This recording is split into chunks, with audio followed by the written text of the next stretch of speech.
we have talked many times about how Sturgeon is a special place. And we have talked about the idea of magic leaving traces. And we've also talked about when a magical individual dies, it creates a chain reaction, and we see their body turn into these beautiful specters of light and these colors. And it all returns to a single source. You are now confronting that source. Because in our last session, you had to deal with the fact that JJ had taken the first fractal from each of you, a small fragment of it, which Endicott had kept within himself and kept locked away. And while there's a lot of context clues here, you realize if you survive this, you'll have a lot of questions for the Magisters. But in the moment, you don't have time for that.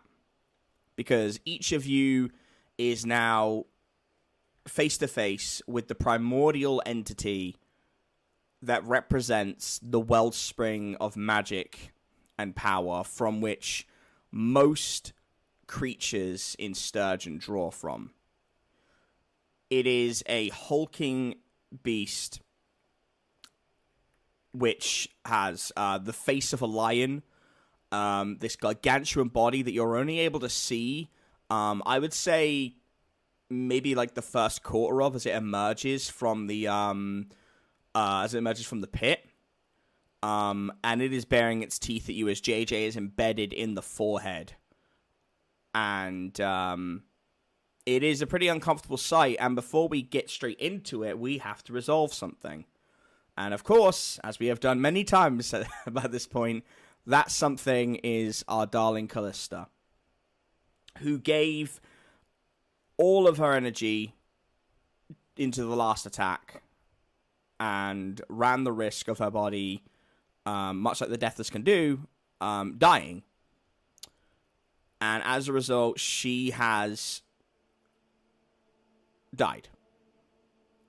Now, I'm not going to draw this one out as much as our other scenes because you have actually visited Lady Death a few times over the last few episodes. But there is... it is important that you go back to her, and it's important that we play that out because that is part of the deal that you have with her character. So, Callista, you have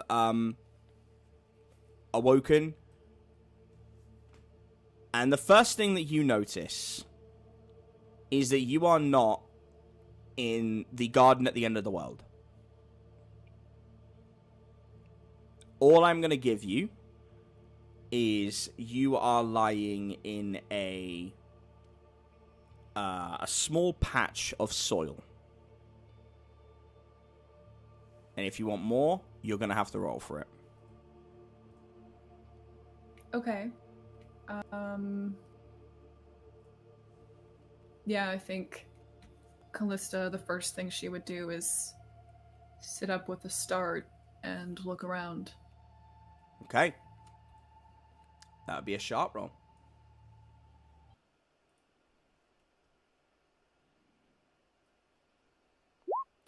Okay, a 10. All right. Okay. Ooh. Yeah, so, you are in a mausoleum, Callista. And I want to address something, and I've been excited to do this for a while, and it's not quite as big as some of the things I have planned, but do you remember how many, many episodes ago we talked about the statues, the creatures you saw in Yharnam? And you said that, I said to you that they were these things that were so horrible you couldn't even look at them. They made you so uncomfortable. And I remember at the time, you messaged me with a theory. Do you remember what you did? Do you remember what you said to me? At the time, no. Okay, that's fine. You had a theory, and I'm going to say it's going to pay off a little bit here, but you are in this mausoleum, and there are endless graves around you. And you can see that there are outlines of different Archreapers in your vicinity. And I imagine you're going to get up and walk around. Is that fair? Or are you staying still? Yeah. Okay. No, I think she would. I think she would try to search for something familiar. Okay.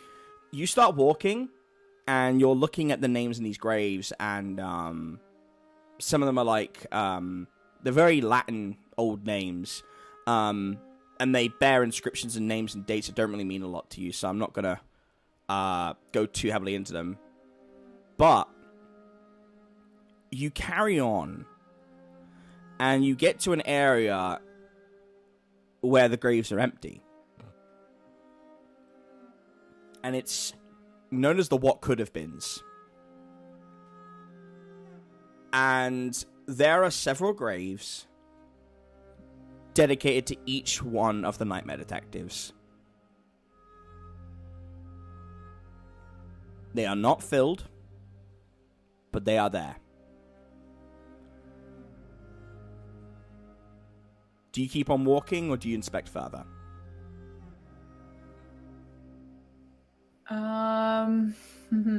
I think that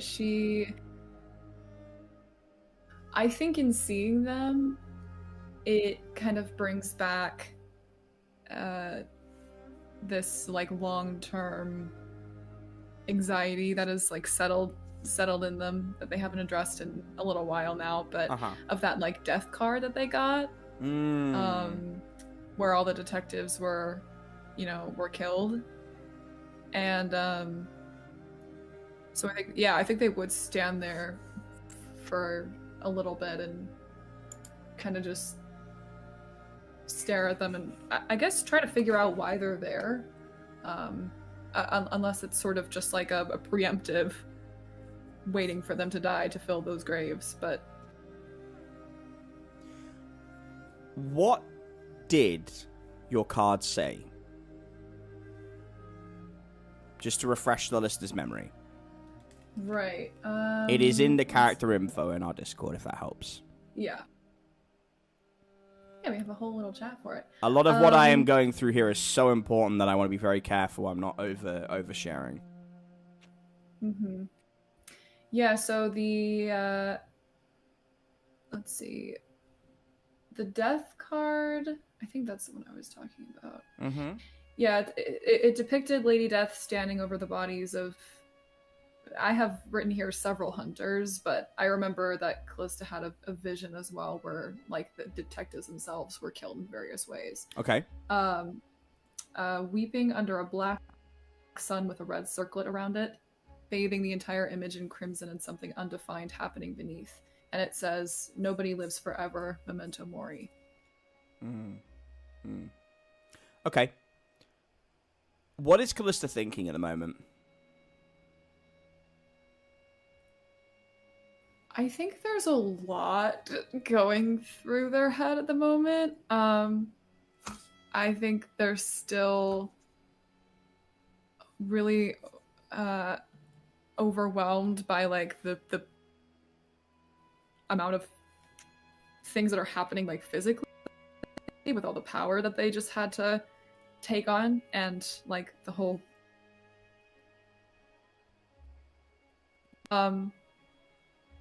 but like yeah, seeing these graves I think brings them back, like I said, to that like old well, it's not even that old, but old in comparison to everything that's happening right now, anxiety and like the urge to get back to the battle and like protect the detectives in the final fight. Like every time she's back here, she's like, I have to go back and participate. I can't stay here. I have to go. I have to help them. I have to keep going and do this for them. So I think that's the main thing, even though there's a lot of other stuff in the background that she's gonna have to address later. All the memories and stuff and Kruger's vision. This is what you see, by the way. I've just took me a minute to get that ready. There you go. God bless dual monitoring, because I can see, just as a sidebar, but I can see the stream, I can see the recording, I can see everything, which means if anything goes wrong, I'm able to see it immediately, so it's making me feel a lot better. But that's your... good. Yeah, so you start walking further, like, and you get faster and faster, and you run towards this clearing. And at the opposite side of you, in this open area where there are multiple skulls of creatures that just... The closest approximation you have is demons. Some of them might be eldritch. You don't know. There is a long set of stairs. And Lady Death is kneeling in front of a great door, which has just closed. And she stands up, and she turns to look at you. And she looks surprised.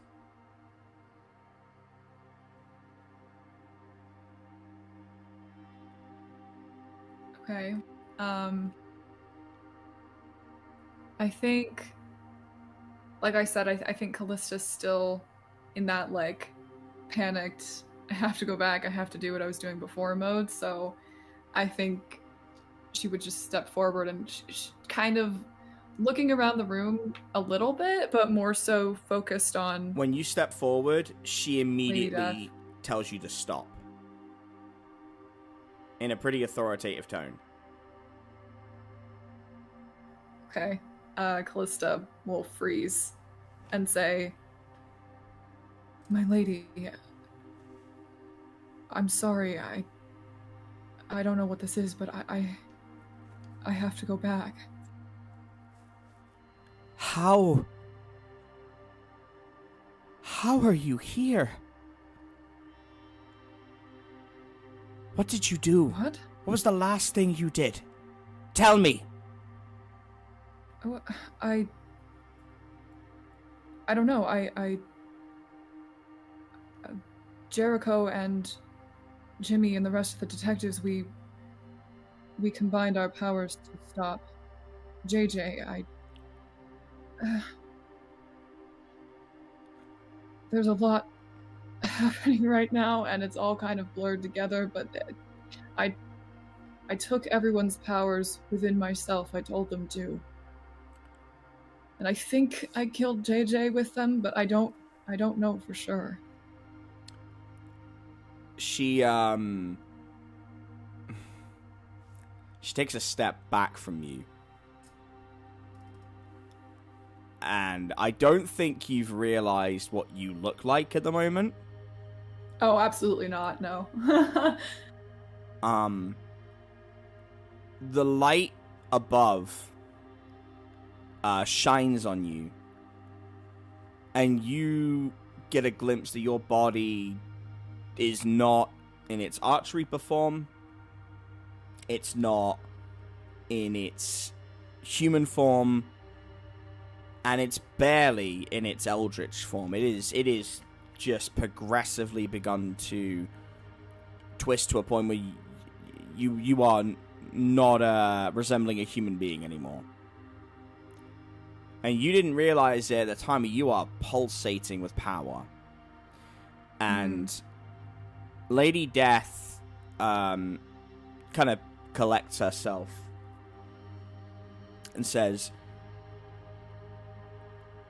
"These are the halls of fate, Callista. If you don't know how you got here, then that means..." And she pauses. And the light from the door behind her begins to illuminate. And there's a rumbling that runs through this grand mausoleum. And she quivers. And in an instant, she goes to you and grabs what resembles your hand and says, "We need to go before she finds you." Before who finds me? What is going on, my lady? If you want to know, you're going to have to roll manipulate someone. Okay. Yeah. Nope. Okay, so that's a 4. She shakes her head and says, No, I have told you so much. There's not enough time. We need to leave now. And you are arguably stronger than her at the moment, so like it's really up to whether you like she's gonna have to do a strength contest if you don't go with her willingly. I'm not gonna force it because like she's still, if she wants to, I'm sure she could go toe to toe with you, but right now like she is not prepared for you and you don't even know what you are, so like are you gonna resist or are you gonna go with her?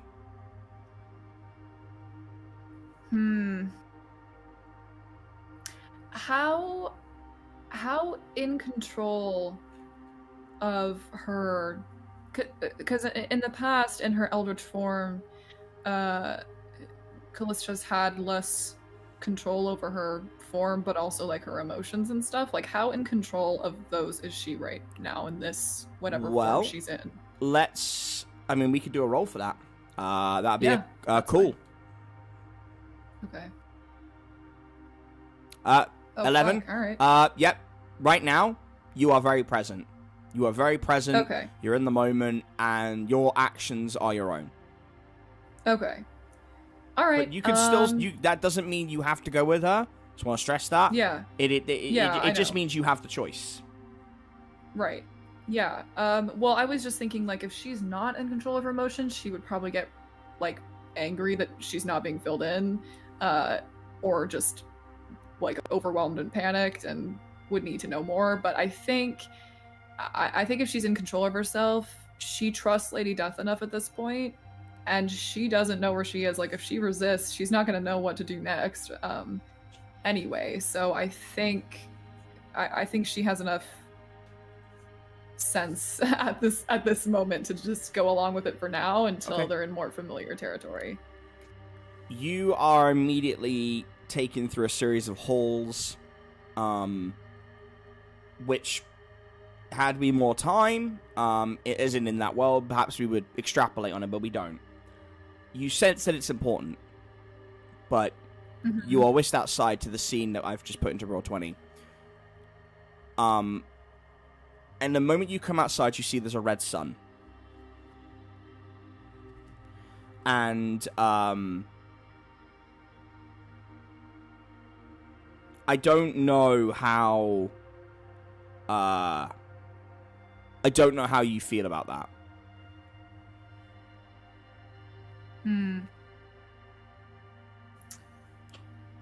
I'm not even sure if Callista entirely knows what it means yet. Just because I know the main time that it happened was her first transformation in Eldritch form, and she was not very present for that, I think. So I don't think she understands the full implications of it. So I think she's mostly just confused, but like I think there's an internal, again, like anxiety, dread, just sort of like, you know, when there's like a stone in your stomach where it's like you know something bad, you feel like something really bad is happening, but you don't fully understand it or, you know, what exactly it could be. I think it's more like that as she looks up at it, still kind of following behind Lady Death.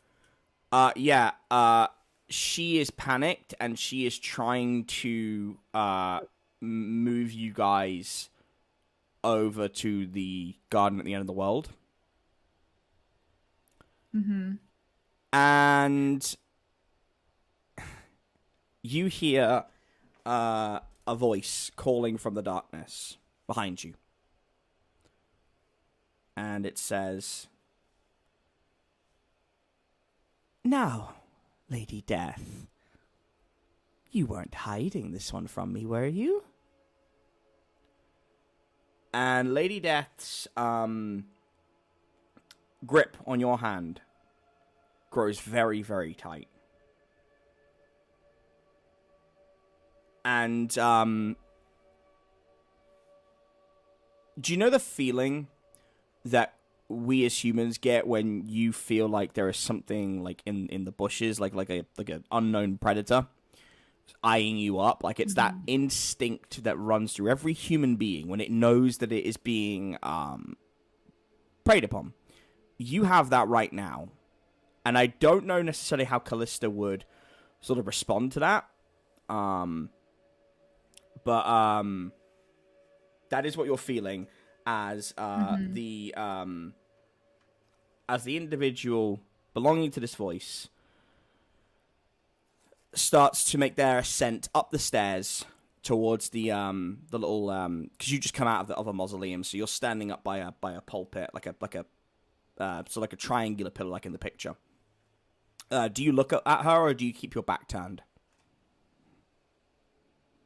No, I think Callista would. I think right now, I'm imagining that Callista hasn't seen Lady Death this freaked out before. Is that safe to say? Yep. Like, I feel like usually her interactions with her Lady Death is like really calm and like, in charge of everything, really wise and all-knowing and all that kind of stuff. But she's like, this is like weird for Callista to see her like panicked and like freaked out about something.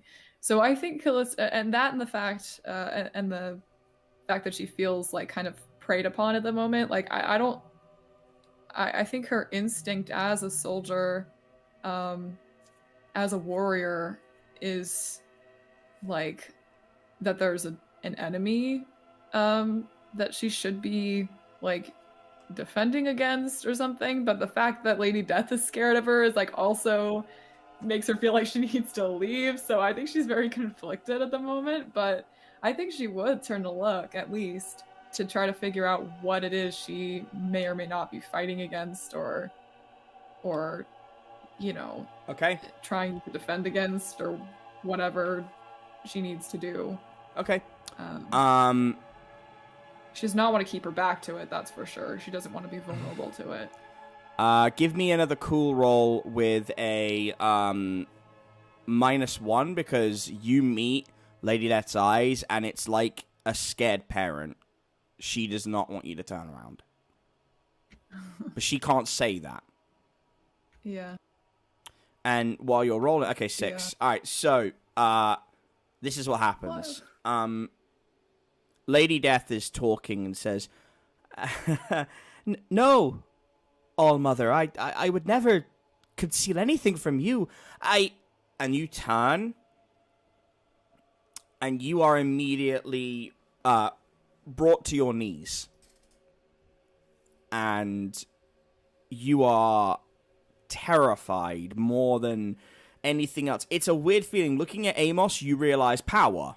You see power. You see threat. When you look at this individual, I don't know a better approximation than it is like staring into oblivion itself. You are staring at the physical manifestation of those statues you guys found a couple episodes ago. If you'll recall, they're in the Visual Delights. She is, it looks like a woman. Perfect skin, almost porcelain. Tall, slender. A huge series of wings with complexities and materials branching out. And a rotating wheel with a thread running around the back of it. And this beautiful headpiece. And everything about her should irradiate serenity, but it just doesn't. And Callista, you begin to weep as the gravity of what you're looking at overwhelms you, and you hear Lady Death say, Callista, this is the All-Mother. She is the ruler of the fates. And you are staring, mouth opened, as the All-Mother cups your head with her chin, the chin with her finger, and smiles and says, Oh, you're Amos's spawn. Interesting. La Muerte. You know not to keep things from me. You just didn't want me to tell you what you already knew. Well, she's got to hear it sometime. Did she get the card? And Lady Death nods. And All-Mother says, good. Young one, you know you're the calamity. And right now, this is your thread. And the wheel turns. And you see this massive thread, like a film reel, come out. And in slow motion, you see so much. You see Victor Mendoza hanging out with someone you don't recognize. He's about 10 years younger, and they seem to be having a good time, good friend. And then there's a schism, and the two of them walk in other directions, and one grows darker, and the other one grows lighter. You see Margot spending time with her family until the night the siren's call came through the house. You see Jimmy, a young Jimmy, going hunting during the revolution with a kind of, to you, I guess, like an old, not even old-timey, but like still a strange outfit. And then you see him going back to the house he had with Tracy, finding her slaughtered. You see Flebs, a little Flebs, bright-eyed, blue eyes, curly hair, taken away from his mother. The intervening years he spent, and what happened when he got out, the damage his body was put through when he was attacked. You see Jericho being pulled from his bed in the middle of the night by his uncle, the thunderstruck that killed his uncle. And then you see you, baby Callista, being ferried away and raised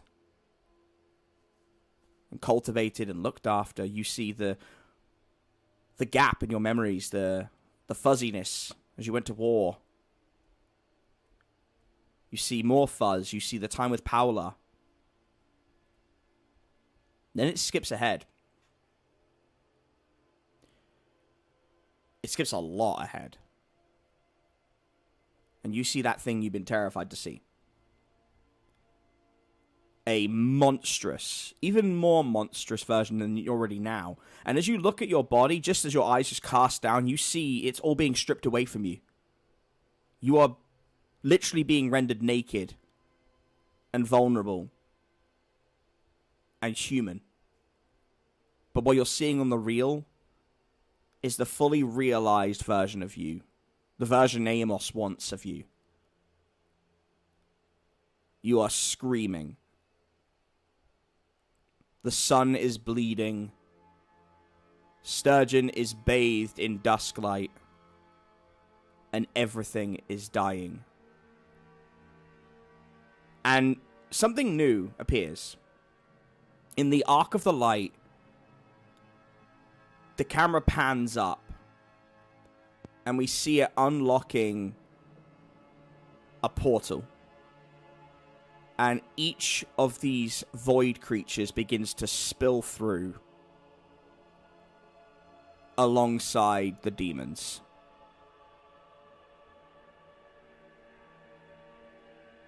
And the reel ends. And the All-Mother smiles and says, "That's your fate, my dear. And it can't be changed. But I can tell you're so eager to get back, so I won't take up any more of your time. It really has been a pleasure to meet someone so special to humanity's future. Take care." And Lady Death bows and takes you back to the garden at the end of the world. And when you are transported in, Callista, it's like a weight has been pulled off of your chest.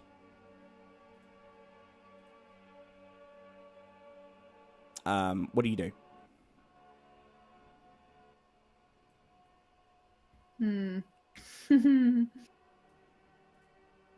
I imagine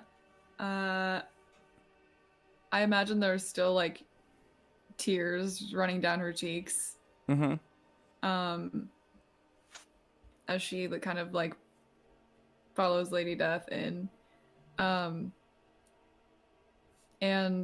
when she feels like the absence of that presence of the All-Mother, she I feel like she's kind of like, what's the word? Kind of like numb almost. Like she's kind of staring, like spaced out, like staring off into space for a little bit as it all processes. But as she's like following Lady Death, she would say, Oh, there's no following. You are both just planted there in silence. Okay, well then, yeah, okay. She would turn to look at her then. She is crying. Is all of that true?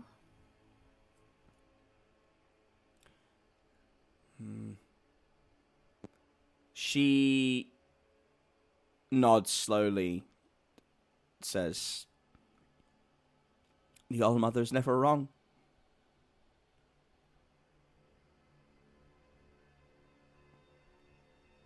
So,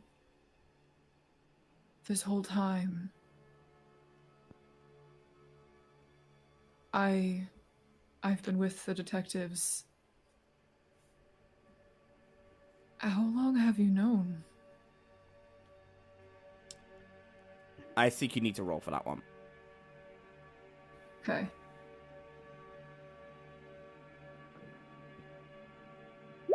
God damn it.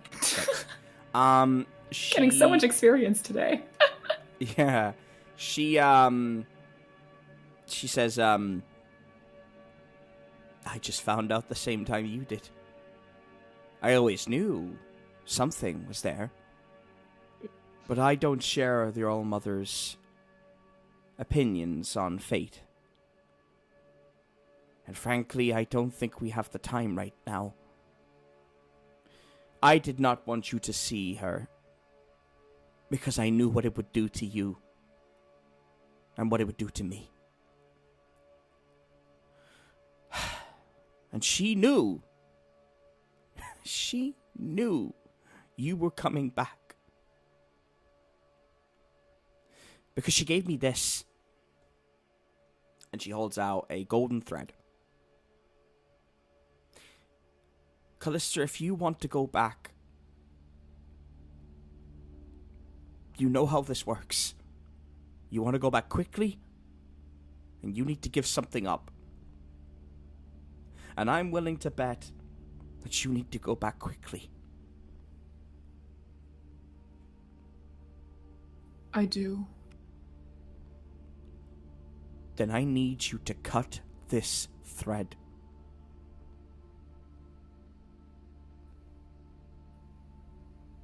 Is that my thread? No.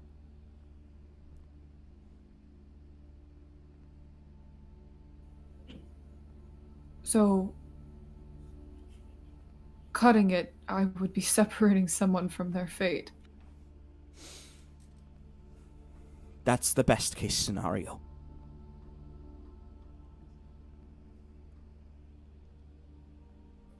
Am I allowed to know whose it is? I don't think it would do you much good. At best, they are separated from their fate.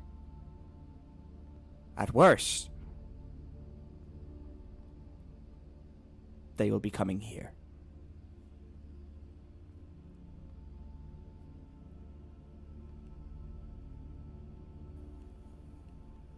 Just tell me, is it one of the detectives?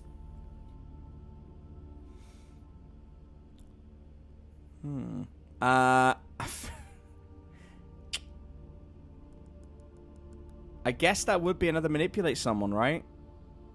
I'm probably gonna fail it again, but yeah. Yeah, I mean, yeah. 10. Oh, fuck. Oh. I was hoping that time I would. She smiles and says, no. No, it's not one of the detectives. Their threads are more complicated, and one of them is a little bit more difficult than most. And just because you already know it, she's talking about Jericho. There.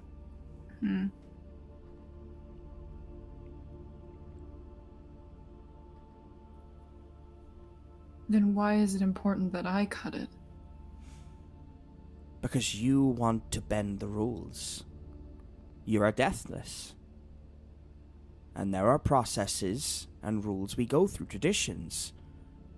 I know cutting deals and making these agreements is tiring, but it's rules and consequences. If we don't have laws, we don't have rules and traditions, we have nothing. They're old, they're binding.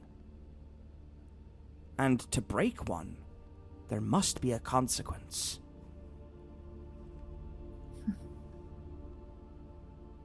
Remember, Callista, everybody has a sin, and everybody must pay the price for their sinning. All debts are eventually repaid. All action has a reaction. And I imagine you both say this at the same time as she's reading this card, but... And all doors must eventually close. I remember.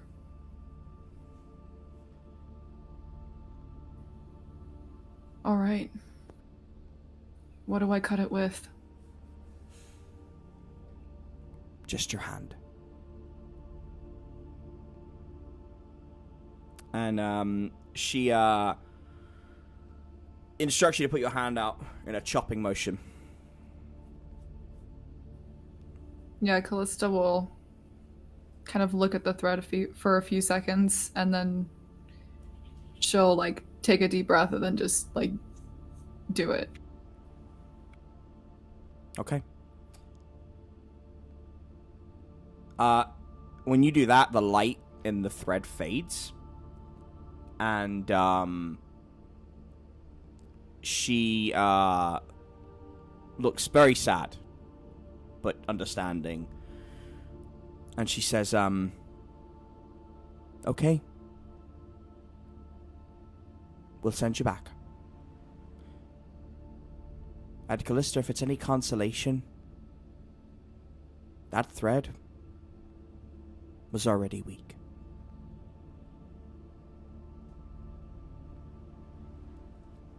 And, oh, sorry, did you want to say anything? Yeah, I think Callista would ask, like, right before she goes, she'd be like, do you know what happened to them just now? Best case or worst case scenario?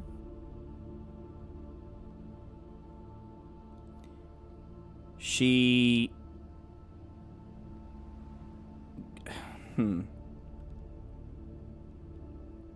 Yeah, she looks at you as the black ravens spin around you. And her eyes roll into the back of her head for a minute. And when they roll down again, there's fresh tears running down her face. And she says, yes, I do know. And in the next 3 hours, you will too. And you are gone.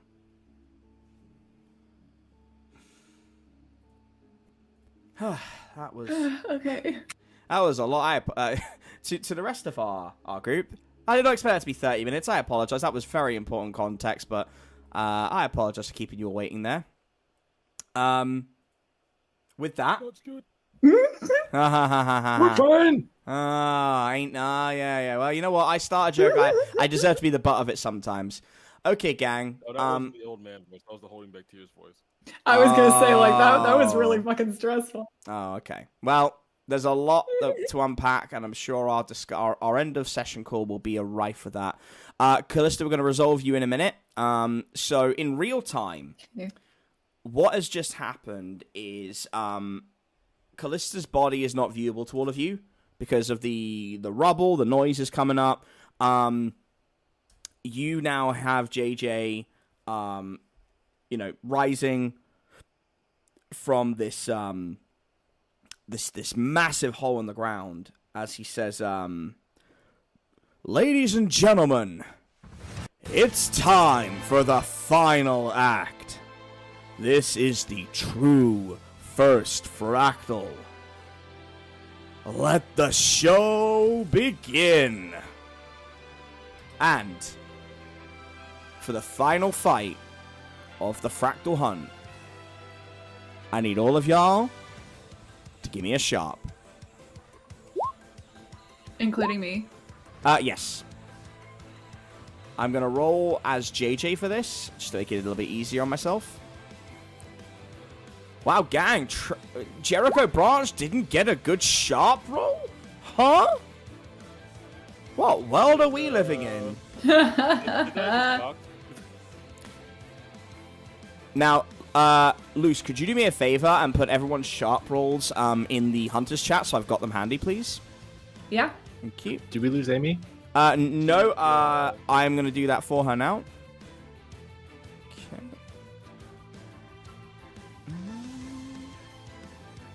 Where is she? Oh, yeah. Gotta do Faye as well. She'll be back. So right now, looking at the rolls, top of the order is actually JJ and the Primordial Beast. Next up is Mr.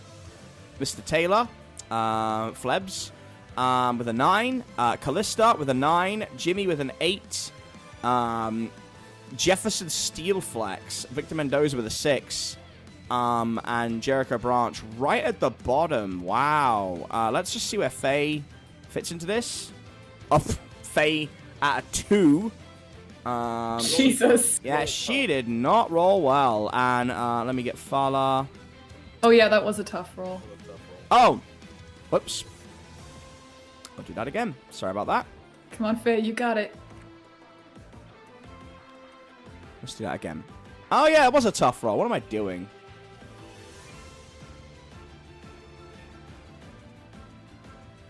All right.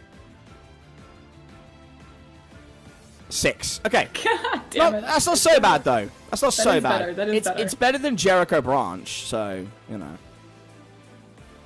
Okay, well, not making me the butt of this. Alright, and then Fala. Fala with the 14. God damn. Wow. I mean, technically that means Fala's the first up. But given that she is doing something at the moment, I'll have her drop in when she's back. So, first up is JJ. The Primordial Beast, it is currently red. And it is, its eyes are locked on the group of you. And it is going to use, a technique called the Raw Flame. This is an AoE attack. It is going to go for 3 harm if it hits. And if it has a complete success, it is going to have a burning effect. And that is a weird roll. Okay, an 8. This creature blasts out these, like, black flames. And it starts spreading around the entire big top. It's catching the above beams as well. So I would caution you or remember that's happening. It's going to hit all of you just for 1 harm. On an 8. No burning effect. You're all able to kind of dodge out of the way pretty deftly. And this thing is still emerging, so I would bear that in mind as it's coming out of the ground. Next up, at a push, I'm going to say that's Flebs, and then we'll go to Callista. So, Flebs, what do you want to do, buddy? Well, I would like to use my attack that does the most harm, which is my sniper rifle. Alright, where are you aiming on this beast? For the mouth. Okay, you are going to need to make sure you're kept away from it, because obviously a sniper needs distance. Yeah. Sharp roll for aim? Yeah. Okay. No aim. This is a hip fire. So your roll is going to be a -2, my friend, because that was a fail on a 5. Okay. Just a kick some ass roll. Yeah. -2. Yes, sir. Yeah. Yeah. That's fair. You didn't get away in time. Like, you just couldn't get the distance. And Flebs, at this point, I think you're feeling pretty frustrated with, like, the way your battle mechanics have gone. You know, in character, like, you know, as we talked about out of character, but, like, I feel like you're, getting really frustrated with that, you know, you're using a sniper, you're watching everyone flying around doing cool shit, and for a moment, Flebs, you sort of just kind of question what if you did kind of give in to those instincts, and just for a moment, your body changes. You start seeing skeletal patterns on your body, and you feel a chill over you, but you shake your head, you shake it off, sort of. But keep an eye on that. Okay. Fala. We'll have you now. All right, what are you doing? What are you doing, honey? Is everyone still full health, or is anybody low on health right now? I think you all... Oh, wait, yeah, well, after Jade... Yeah, that's a good point, actually. Where are you all? Borderland. Okay, I'll run to go heal Victor then real fast. And I'll run on medic on Victor. Let's see, I think I have to roll a sharp for that. Let's see. Do first aid. Oh, roll plus cool. 10 is stabilized and +2 harm, and 7 and 9 is 1 of either, and then a miss is 1 extra harm. Let's give you a +2 because you got a 14 on your sharp roll. Hell yeah! Okay. Give you a little bit of a fairness here. 11, beautiful. Yay! So you heal for how much? 2 and stabilize any unstable injuries. All right. You give Victor a very special sticker, like one of those like big smiley face stickers, and you give his boo boo on his knee a kiss. Oh, yay! All better, Victor. Oh wait, no, it's a Sonic the Hedgehog sticker. I'm so sorry. All right, cool. Next up is our dear Callie. No Arc of Light this time, Callista, because your body didn't disintegrate. It was left on the ground. You take a huge deep breath in, and you are back in the game. Your form right now is just human. It's just your human form. Okay. Is my harm the same, or is it clear? I think it is clear. It's cleared, it right? clears when you revive. Okay, that's what I thought. Cool. Right, well... Sidebar, can we just talk about how fucking amazing Fire Emblem's music is? Like, Jesus Christ. I don't even care that it's getting content copped. Like, it's just so epic. It's so good. Okay, carry on. It is really cool. Can I look for my sword, or Jimmy's sword, really? Yeah, it dropped to the ground, and because of the way it rolled, I was going to have Jimmy go and try and pick it up, but obviously... don't need to, so yeah. I mean, it wouldn't be far from you. Oh, okay, so I could just go grab it then. I mean, give me a sharp roll anyway. But I'll add that as an I'll let you have that as an additional. Yeah, I mean, I'll let you have as an additional because you just come back to life. Yeah, it's near you. You could just have it for an 11. Nice. Cool. All right. Well, how close am I to the wellspring at the moment? You're probably one of the furthest away because of the way you fell. Jericho being the next furthest. Yeah, you're not. You're on the other side of the big top, probably at 100 feet.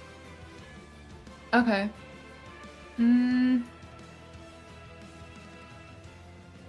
Sorry, I'm just trying to think about how I want to do this.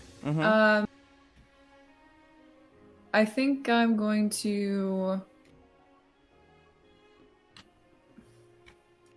Honestly, I think Callista will, like, rush forward. And I don't know if she would actually attack it. I think she would stand... Like, who's the closest right now? As in, who's the closest to what? To the wellspring. Probably Jimmy. Okay. Then I think she'd stand beside him, and sort of just like spread her wings out and basically brace for an attack, and whatever everybody else does. I think she's just like getting back in the game. I don't think she's gonna go run right up to him immediately. Are you looking to activate either your Arch Reaper or Eldritch abilities, or are you staying human for now? Right this second, I think. Actually, I think she would shift to Eldritch. All right. But not any further than that. Okay. Give me I guess a cool roll. Okay, 11. Yep, you do it effortlessly. And the sword starts glowing again. So on 11, you have complete control. Not like quite looking like an anglerfish or a creature. Just it's almost like activating Super Saiyan 3. Like you, your body changes. It's very quick. You'll have a +1 to any attack. Not +1, +2 to your next round of attacks only. But obviously, if you go to Arch Reaper, you'd have a +1. So it's like a max level transformation. So on any attack you do next, you'll have that +2. Okay, cool. Yeah, I think she'd do that, and she'd stand beside Jimmy and just sort of hold the sword up and say, I hope I didn't miss too much. Okay. Jimmy, you are up next, my friend.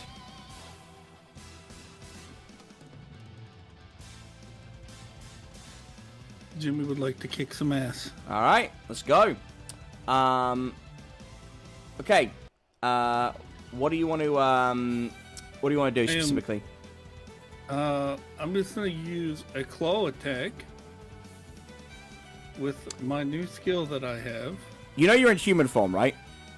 Oh, I am. You were correct. Yeah. Okay. We're reevaluating here. Okay, I got something different then. Okay. I mean, so we are fighting the wellspring, right? Where Correct. all magic comes from. Yep. Okay. Jimmy would still like to kick some ass. Yeah, sure. But he is just gonna use a regular hand-to-hand combat, and I am gonna maybe not. I want to try to get a grip on it. Oh, this thing is. I need to stress how big this is. This is but it's coming out. Is it still coming out of the hole, right? Oh yeah, it is. But like, you are the size of one of its talons. Okay. It like you could still try, but I really need to stress how absolutely huge this thing is. It is.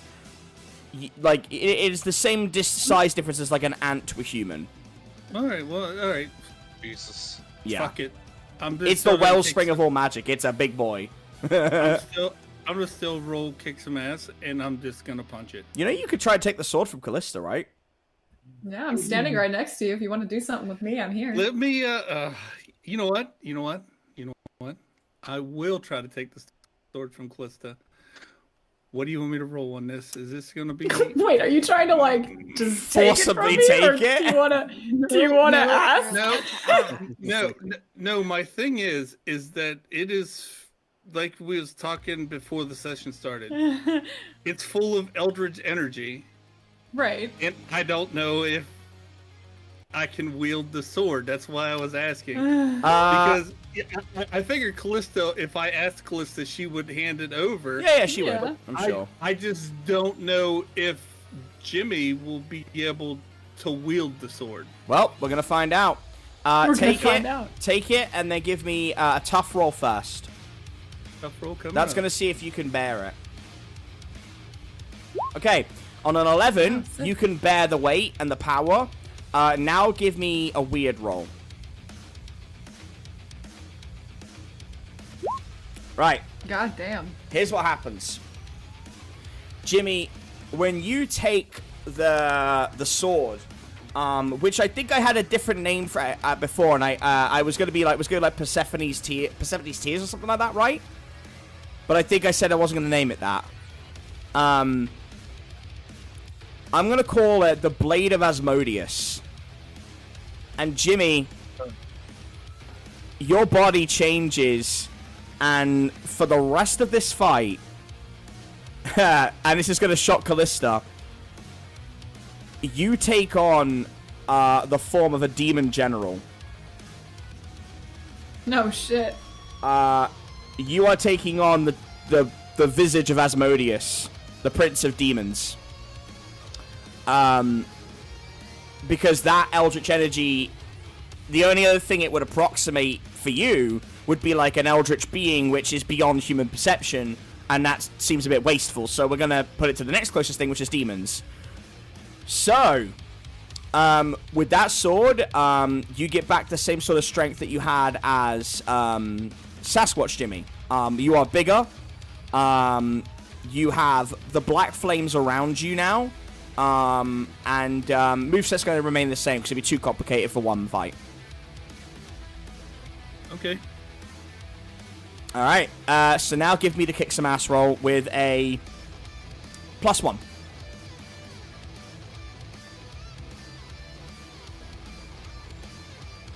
Woo! Doggy, 15. My God. All right, Jimmy. Progressively higher rolls. Yeah, how does this look? Okay, alright. So I take the sword from Callista. Jimmy transforms into the Prince of all demons. He's gonna look at Callista, not say anything, just look at her for a second. He's gonna charge the wellspring. I'm using finish him. Uh-huh. The attack by itself. Oh, was I supposed to roll that differently? Give me 1 second, Gage. Sure.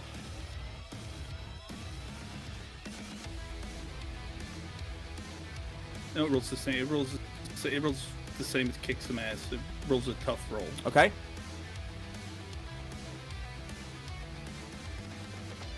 When I use finish him, whenever you inflict a massive injury, so 3 harm or more, which with the sword in my thing, it would deal 5 harm. It will deal 5 harm. On a +10, it doubles the harm you cause. Cool. So I do 10 harm on the attack, and let's see. No, the only time it makes me vulnerable is if I miss. Okay, well you didn't miss. Yeah, I'm just trying to read through. I don't want to like if I was vulnerable, I wanted to let you know. I just want to. It just says want to miss. So okay, and that's all that's gonna happen. Okay. Because, like I said, yeah. Hold on, let me follow. Yes. All right, so you run forward, and this thing right now, the only thing that's visible is like the top of its head and its chest. All right, I'm gonna slash at the chest. Then. Yeah. I guess where the neck would meet the chest. Yep. Like Upward, across. So vertical or horizontal? I want to go horizontally across it. All right. You behead it. With the level of strength that you did on a 15, you start at one end and you just are screaming, almost anime style, like, you know, this escalating pitch in your scream as you run forward and slash across it. And the head, it basically, you lop off the entire head and it falls to the ground and it's still like moving around and like barking. and like making like some pretty guttural noises, and then it begins to fade into magic as it forms back into the body, and a new head comes out. And this one is crackling with electricity. And JJ, sort of floating in and out of, like, the top of this thing's neck, is, like, wide-eyed, smiling and clapping, and says, well, round 1 goes to... I'm not even sure what you are. Are you my brother? A family reunion. Round 1 to the detectives. Let's go for round 2. And next up, in our order, is Mr. Mendoza. Now, Victor, I know we're going to build your character sheet a little bit more out of after this, but I will say, remember that you have an unending amount of Victor Mendozas that you can pull from. You have your time mechanics as well. What would you like to do?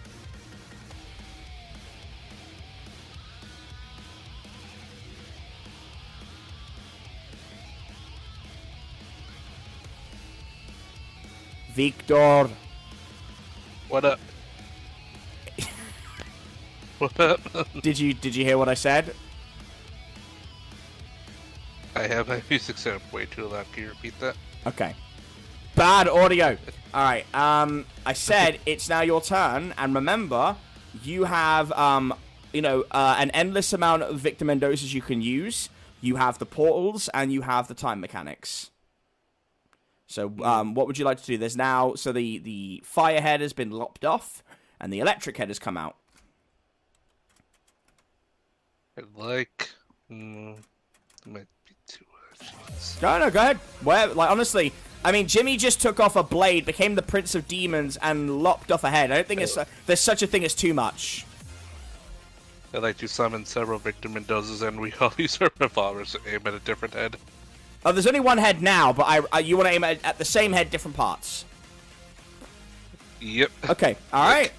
One goes, I'll aim for the eyes, I'll aim for the ears. I'll say, it doesn't have any fucking ears. Alright, so you want to get 1, 2... It doesn't... Oh, this... Yeah, no, it would have had... No, it'd have ears. So 1, 2, 3, 4, 5, 6... Alright, so you want 8 Mendozas. Alright, give me a weird roll +1. Weird roll +1. No. No. You did it wrong. Oh. You don't add the plus. Don't add the plus symbol. Just put a... Yeah. Just put a 1. Yeah. I was gonna say. Oops. Yeah, you shit your pants on a 0. 10. That's better. Alright. That is better. Do you say anything cool before you do it? Before you bring them in, I mean? See, I was about to say, well, I might die, but if I'm going to die, and then I pull them all out, they're all wondering for a second as I point the gun. First gun, I'm just like, let's all go out in fashion. Alright, cool. So you... Andale, tato cabrón, I say. Oh, okay, alright, okay, getting a little bit... Alright, get a little bit fancy. Alright, and you're using your foci, right? You're using the foci, I assume? Yep. Okay, so, let's get this done right. So as you're, kind of saying this, you do the, you have like the wand, sparkling around, and everyone else, you notice these beautiful sparkles, and, the portals begin to open up. Oh, not again. And it's like, this is gonna happen every time. It's Victor's magical moment. And, it's like at a Marvel Avengers moment, but like, first you get one that, like, one that jumps out, he's like, well, I was making some carne asada, my guy, what are you doing? And then a second one comes out, and he's, like, got a guitar, and it looks like he's a bard wherever he's playing his game. The third one comes out, and he is, he's dressed in a Blue Lobster outfit, and he looks and goes, what, they didn't have Sonic the Hedgehog, this is the closest they could get. And then the other two come out, and then the last one comes out in Sonic the Hedgehog feety pajamas, and he looks at you and he's like, "It's 4 in the morning and I have work, my guy. You're a fucking asshole. Ever heard of time differences?" It's the weekend, you fuck, I say. It's not here where I'm at. What do you want? What do you... Yeah, why are we here, man? Everyone look forward. And then it was like, oh, fuck. Oh, shit. Oh, god damn it. Everyone aim for the eyes. You're lucky I keep my fucking peace on me all the time, guy. And, they all... Peace on you in your sleep? Hey, you never know who's gonna come through the door. What do you mean? It's a scary place out there. I'm scared of Whitey. I'm scared of the British invading. Whatever, just aim at the eyes. Fine. And then 2 of them aim at the eyes, 2 at either ear, 2 at the mouth, and then they all and then 2 more on the cheeks, and they all fire. And these magical bullets fly around the sky with these like beautiful rainbow trails, and they all strike the creature. And then there's a moment, and then as the music hits its apex, they explode into a burst of rainbows as this creature's entire head is just blown inward. It isn't enough to finish off, but it does. I'm gonna say 8 harm. And they all look and they're like, "We good, big guy? We done?" Yeah, no, actually, stay here. Nah, fuck you, I'm gone. And they all go back through the portal because they realize that it would be too overpowering to have 8 of you at once. But that's gonna be a move you can call. What's like one of your alts? That'll be like Call of the... I'm going to call it Call of the Mendoza. And it'll be where you can call in different versions of yourself. Probably once per battle, but it's a pretty powerful move, obviously. Okay. And I love how they just come in and go, and no one says anything. Love that. Love that energy. And off the back of that, Faye. Alright, Faye... Okay, I know what Faye's gonna do. Let's see if she does it first. Okay. Okay, 10. She sees the electric and she says, "Hey, Jericho."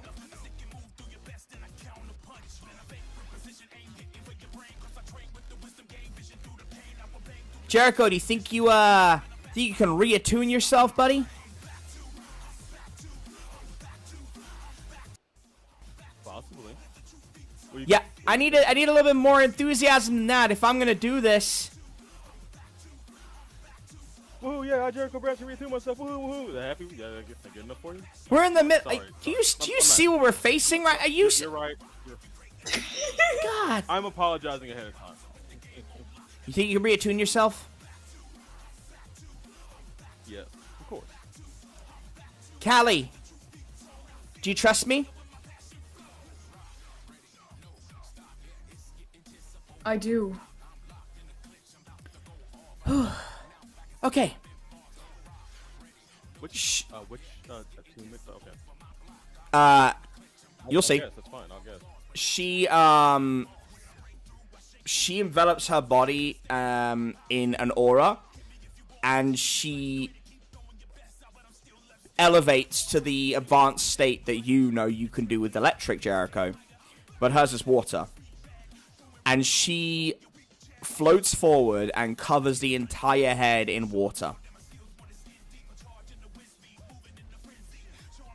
And what she wants you to do is attune to electricity and shock the head with her still around it. Because water conducts and enhances electricity. Awesome. Yeah. And is this something that I have to do when my turn comes around, or like after? It's your turn now, my friend. Okay, awesome.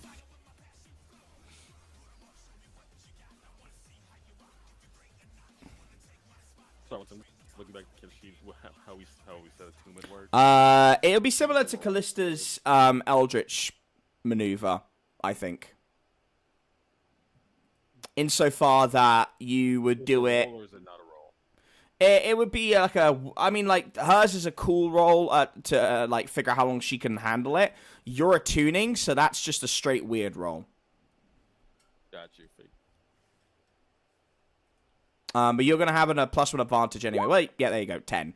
So you reattune yourself, and you are able to tune back into what we all call classic Jericho, where you are now on the you're in the electric form. What move are you gonna go with?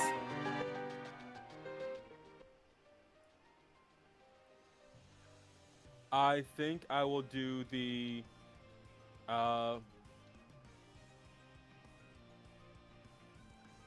variation of the Boltcaster, actually. Oh, okay, so you're gonna go level 2 with this then. Yes. All right. Okay, you know how this works.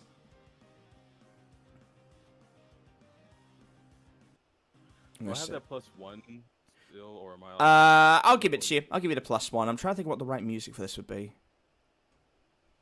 Oh, this one. Yeah, here we go. Number 11. All right. So on 11, yeah, you do you say anything? Do you do anything before you set this up?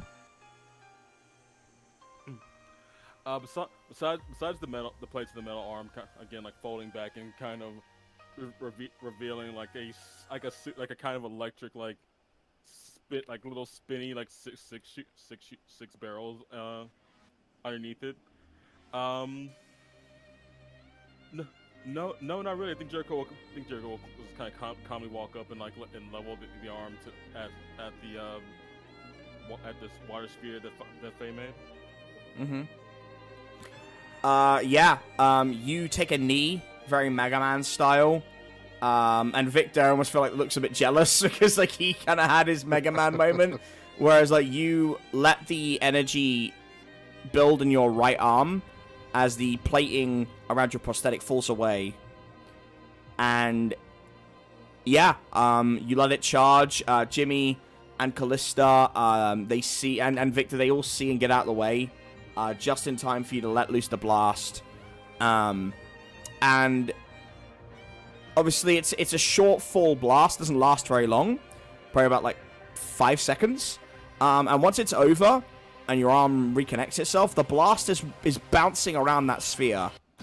Like, it's literally kind of like when you watch a beam refracting off of mirrors, and it keeps going and going and going, and eventually the electricity crackles around the sphere, and then it explodes, and the head goes with it.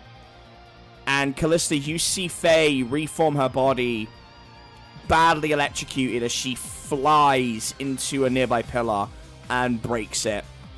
And Faye is going to be out of the fight going forward. But that head is down. And before it could even act on you, goddamn.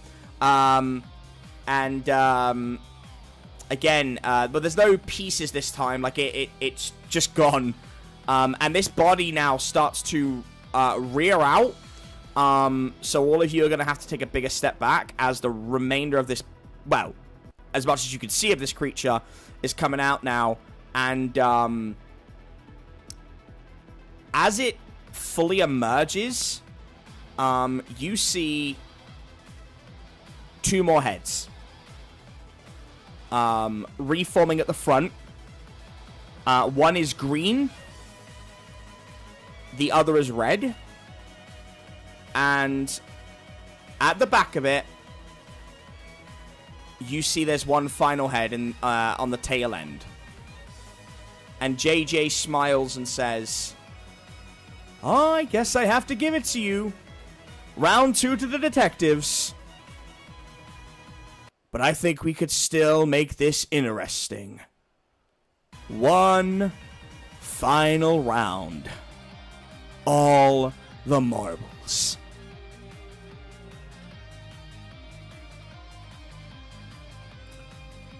And that is where we will take our break. Okay, gang. We have 2 heads at the front and a 3rd head at the back. This creature has definitely looks like it's like sized itself down a little bit. It's still filling up half of this entire arena, which is on fire. And as we know, fire not good. So, on that note, we are going to roll our sharps again. If you wouldn't mind.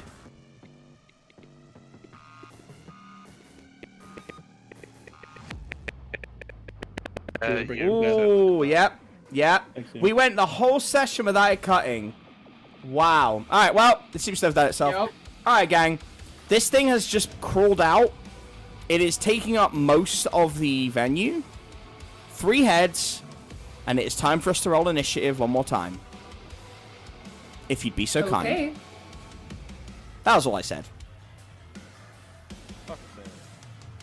Alright, and if you would mind, if... Oh.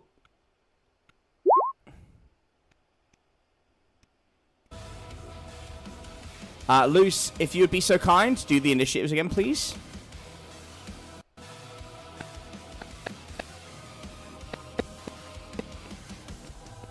Can keep track again. Yeah. Thank you.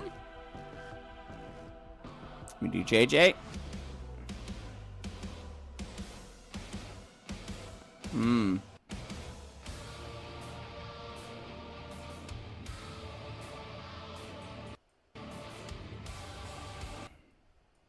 My PC may be giving up the ghost. Bear with me.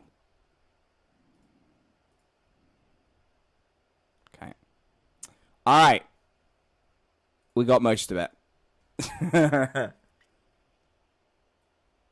Oh boy, my PC is having a struggle right now. There we go. Man, my poor audience. They are gonna have to go through it for these few episodes before the PC gets changed over. Yeah. Alright. Well, I mean, it went this long. Maybe it's because I paused the recording. I don't know. Alright, gang. I'm just waiting for the initiative to come through. But I believe Fala and Callista are tied for 1. Victor, Yes. I need your roll, my guy. I'm waiting for the designated... What? Oh, there it is. There it is. I need your sharp roll.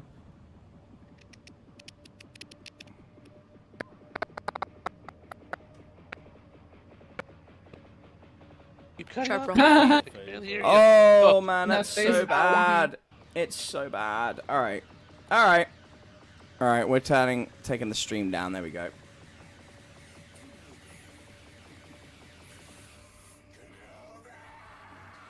We'll just do this. That's much easier for everybody. It's not going good. That's okay. Well, now it won't do it. Because the stream is off. So, just for this last bit, that's going to make it a lot easier. Okay. So, if Trevin, if you could do the honors for this last little segment. Those are the song orders, please. The song's got you. Alright, so, Fala. At number 14. What are we doing?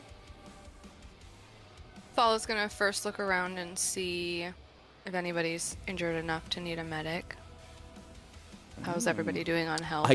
Yeah. Everybody good? It feels like a cop-out, but it's really not. Like, No, everybody needs it's no a medic. cop-out. Oh yeah, no. It's not a cop-out. No. I'm like it. at Great 0 support. though. Yeah, a great support role, and Jimmy is fine. Okay. How's everybody else on health? Flebs is okay. He's taken 3 harm so far. Okay. Yeah, I'm at the same as Flebs. Victor, where are you at? Hold off. Victor. Victor Mendoza. Victor. Half Well, dead. you. Oh. Well. Out of 7? 3 out of 7. 3 out of 7. Okay. Okay, so everybody has 3 max. He's fine. Okay, yeah, everybody can. He's been scratched. He's fine. Then Fala's gonna go ahead and actually try and do some damage with her heavy stun gun and her heavy futuristic weapon that does 3 harm and a stun. Yeah. Let's see.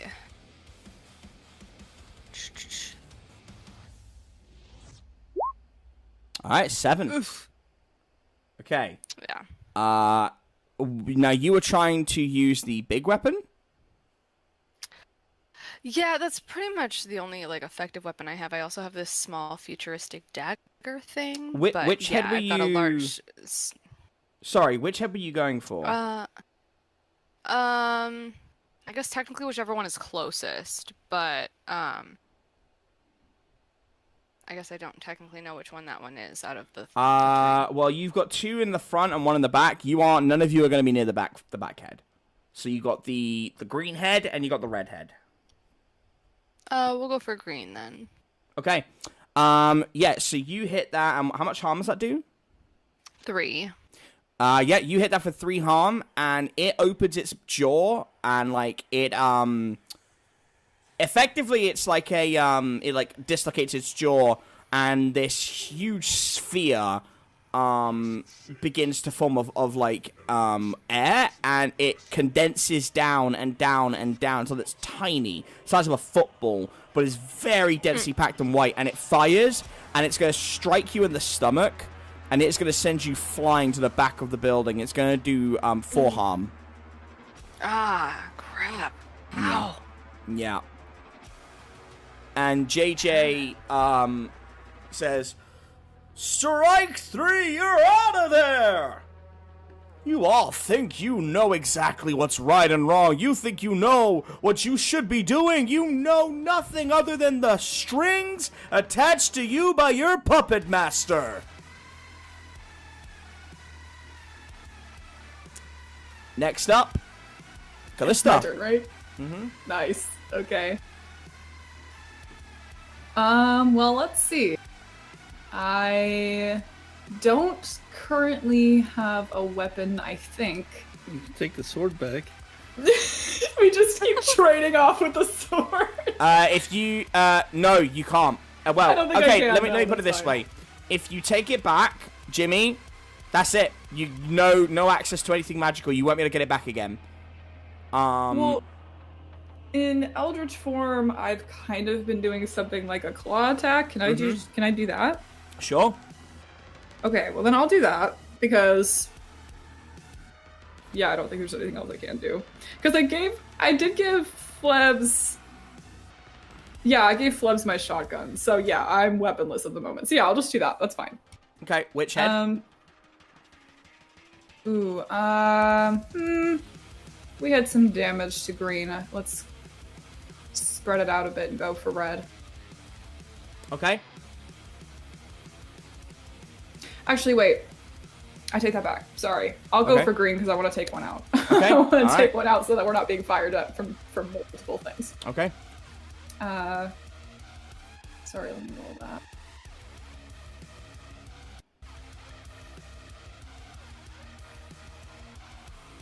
Nice. All right, 14. How much harm does this normally do?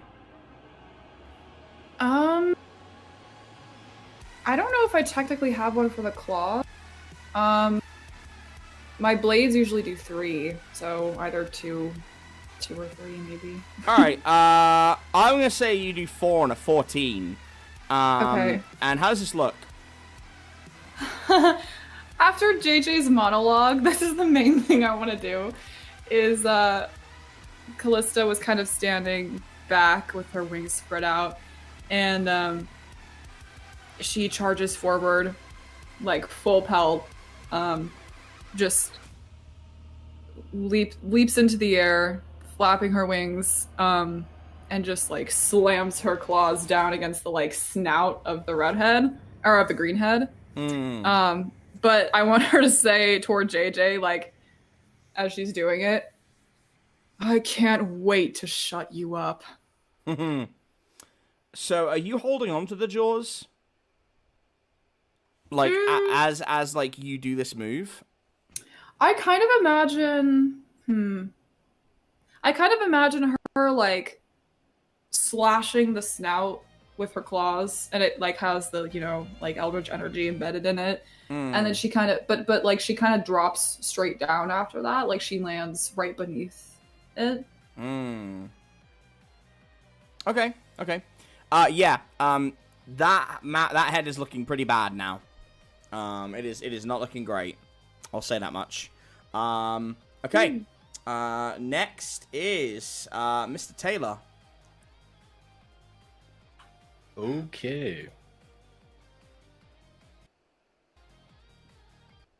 Sniper rifle. So you're still at the back. You're getting further and further away then. Yes. All right. Okay. Give me another sharp roll.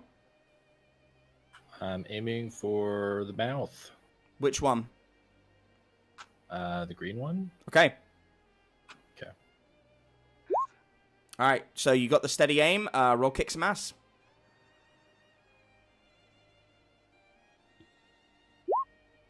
Damn it. The shot, the sniper meta is coming back to haunt you, my friend. Don't you add something to that on an 11? It would have still failed. It was a 5. With the +1, yeah. Oh. Yeah. So What you added to? That's at my discretion, and given that the chaos of what's going on around him and being far away, like it's a bit of a tough one, and it's it is also a huge target. So if it was a smaller human, I'd give him the +2, but like it's taking up most of the room. He got the aim right, but yeah, that's unfortunate. But I think your frustration with like the situation is not helping, Flebs, like your internal frustration, and yes. As a result, like you're beginning to really kind of lose the thread, I think. You know what I mean? Like you're beginning to get really kind of like, you know, annoyed, and that's manifesting where you're able to line up and you're able to like get the you're able to get like the shot, but it just isn't enough, and as a result the bullet fires wide and this thing just looks at you and it sniffs the air, and JJ smiles and says, "You know, there's nothing more disgraceful than anyone who denies their identity. We have no use for you here, Gravedigger." And the mouth is going to again fire on you. But the red mouth is glowing, and it is also opening up and beginning to fire. And the two combine together, and they fire, well, the air mouth fires out a bullet, and then it's supercharged with flames, and it is going to hit you. How much harm do you have right now? I've taken 3. So Can I do 4. Never again on this? Yeah, sure. 4 HP left. Okay, I want to do that. All right. I don't think I roll for it. I think I just protect. It's in combat, you may choose to protect someone without rolling as if you'd roll 10+. Flebs, and I can choose one of the options for it. Flebs, you feel in that moment you feel more vulnerable and, for lack of a better word, weaker than you've ever really felt. And I think the final straw for you, which will lead into what we talked about out of game, is Callista having to step in and protect you. And I think that really cements that you don't feel like you're able to protect yourself. You're looking around and you've got one individual who is basically a time traveler. You've got another one that can control time and has a limitless amount of clones. You've got another one who is absorbing all these magical powers to become these master of elements. You've got another one who is a human Sasquatch hybrid. And then you've got Callista in front of you who is something beyond your understanding. And then Flebs is just Flebs. And I think that really hits you. I suck. You don't suck. No. That's how I feel. Yeah, I don't know if Callista would say anything like, you know, stay out of our way necessarily, but I wonder if that would be communicated with a look, perhaps. I think she wouldn't say. I think she wouldn't really do that, but she'd probably more so say like, "Be careful out there." Yeah. Like well-intentioned, but also like a little bit. Mm-hmm. I'm sure it would hit differently in this Almost moment. like a pity, but not. Yeah. Also, for the protect someone option, I want to choose you inflict harm on the enemy. So you're gonna throw it back, yeah? Yeah. Okay. How does this look? Rather than me telling you, how does it look? I think since Flebs is kind of far away, I imagine her kind of like leaping into the air and using her wings to sort of like fly herself back and like land like hard right in front of Flebs. Okay. She looks back and she says, like, be careful out there. And then she looks forward again as the projectile comes out and just like deflects it straight back. Like takes it, kind of holds it for a second and then just throws it straight back at him. Okay. Flebs looks down at his sniper rifle and is just like, that's all I got. Yeah. Feeling very inadequate. Mm-hmm. You tried. We love you, Flebs. Oh, thank you. Okay. Yeah, you leave it and you fire this back. And it scorches the both the heads. The green head is burnt to a crisp and it is inactive. The red head is damaged. Does it say how much harm, or is it just that you inflict harm back? It just says you inflict harm, yeah. Okay, so same amount of harm. So that would have been 5 harm. So the green head is basically singed to a point it's not functioning. And it's beginning to crumble away, and there's something in the stump that you can sort of see, but it's not fully visible. And then the red head, it is singed, but it's still functioning. Alright. Next up. Jimmy. Yes. Jimmy would just like to kick some ass on the redhead, I guess, since it's because it's the only one that's forward. The other one in the back hasn't moved forward yet or anything. No, it's doing its own thing at the back. Okay, yeah, then I'll just attack the redhead one that's left in the front. Mm-hmm. All right. Okay. What do you do? Like I did with the first head, I'm just gonna go up and slash again, horizontally this time though. Like, inflicting 5 harm. Okay. So you're going up, the chin, right? Like, is that what you're doing? Yeah. Okay. Yeah, like from where the neck meets the chest up to the chin. All right. When you get up to the chin, it bites down on the sword, and it smiles at you, and you see blue flames come through the teeth, and it is going to immolate you. And it is also going to do 5 harm. And your body is engulfed in bright blue flames. And they're not going out. Do you hold on to the sword or do you let it go? I'm gonna hold on to it. Alright, then you are in a very bad situation. We'll resolve that. Okay. Jericho, Mr. Branch. Hey. Okay, you said the green head, like, you said there's like something at the base of where the head was. Yeah, like the stump. There's like a little hole and there's like something shimmering behind it. Yeah. Is in this position I could roll to like kind of see what it is, or Yeah. Or... I'm just adding some extra music, by the way, just for the sake of this final section. Yes, please. This song's about to end. Yep, I've given you 2 more. But yeah, you can roll for that.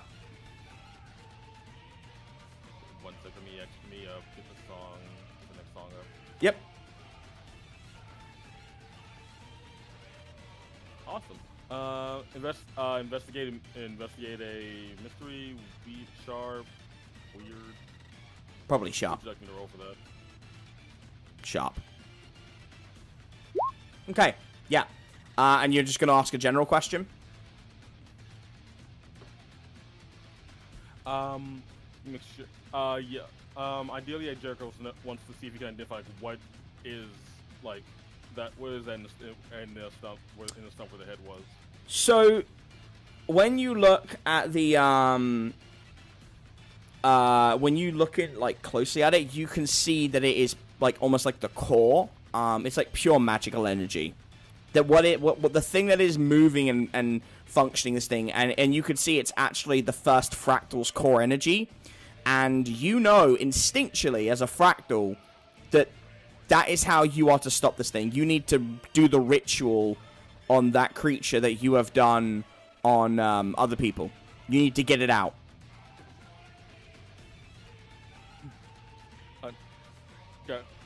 Got you. Would Jericho be able to start like the big magic for it now, or would you want Jericho to be making like physical contact with the creature? Oh, you'd need to get in close. Oh yeah, you will not be able to do it from a distance. Got you.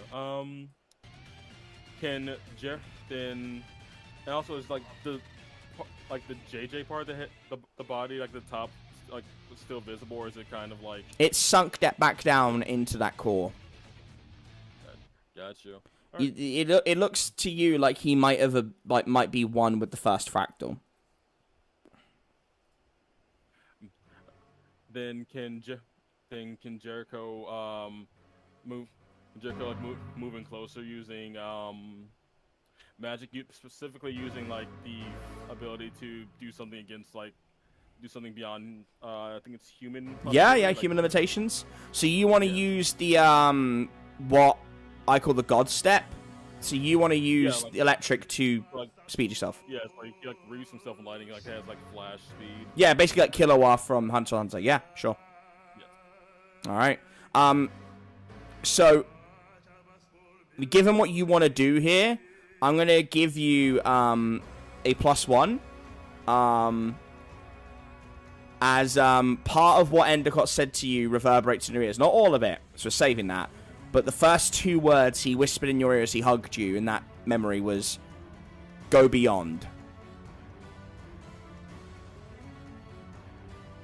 12. Electric crackles around you as you channel your abilities through your feet. And you zip past everybody in an instant. And you are right in front of the stump. Is that what you want to be in front of the stump, correct? Yes. All right. You've done it. And like, kind of, if possible, just Jericho I guess embed his like metal arm in it, like just kind of like just punching that kind of grasp it, like what he sees. Mm-hmm. Yeah. Would I be able to roll this to start like the big magic ritual, or? You will. Do you want anybody in the group to help you out and do their own thing? Make this a group effort.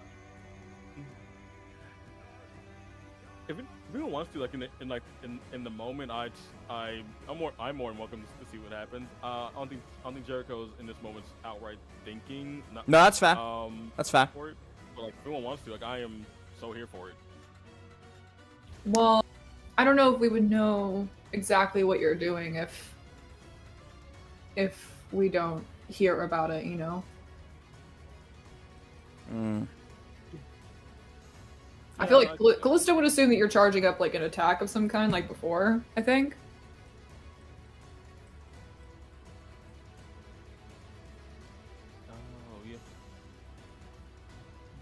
Oh yeah, I see that. I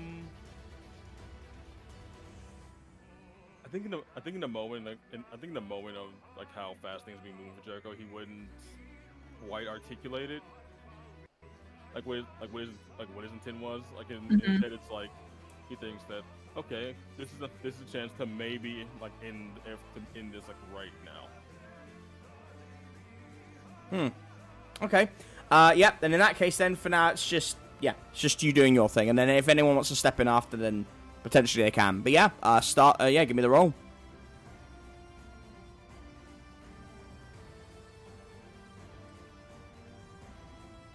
I'm gonna use a luck for this. Okay.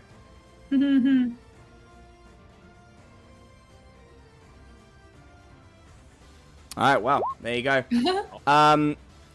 You begin the process, and